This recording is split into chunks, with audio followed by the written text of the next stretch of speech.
So Hamlet, as you guys know, was adopted into a children's movie, The Lion King.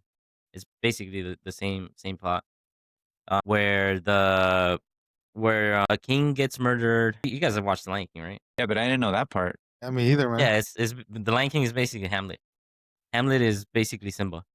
So, yeah, so Hamlet's dad gets murdered by his uncle because he wants to take over as king and basically take over his the king's wife or whatever. So his dad's murdered. He should be next in line, the Hamlet, to be king. And so on its surface, it's like a pretty easy like adventure book, revenge book that like the path is set for him, right? Like, okay, I know what I need to do. Take revenge for my dad and take the mantle as king. But nope, Shakespeare's not like that. It's not simple. And Hamlet is a very complicated character. He's like kind of young, like not teen, but like young adult kind of. And he just doesn't have his shit figured out.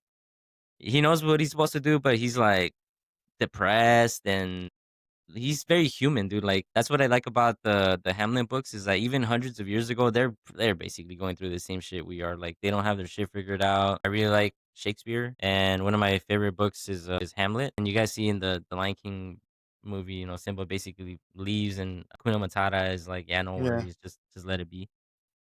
Or should he take up his rightful heir as king and follow the path that he's supposed to? And the book is just making the argument that it's not that easy. Like, we know what we're supposed to do, but it's not that easy. Like, we have a lot of things going on, and he does talk about death a lot. Like, our death is he spends a lot of time in graveyards. That's one repetitive theme in Hamlet books because he wants to be reminded of his impending death so that he can live in the moment.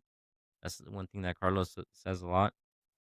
And at the end of the day, yeah, he does end up taking revenge and like following the path that he's supposed to. But the point again that Hamlet is sorry that Shakespeare is making is that it's not that easy. We have a lot of things to think about. We have a lot on our plate, and the life around us is complicated, and it affects us a lot.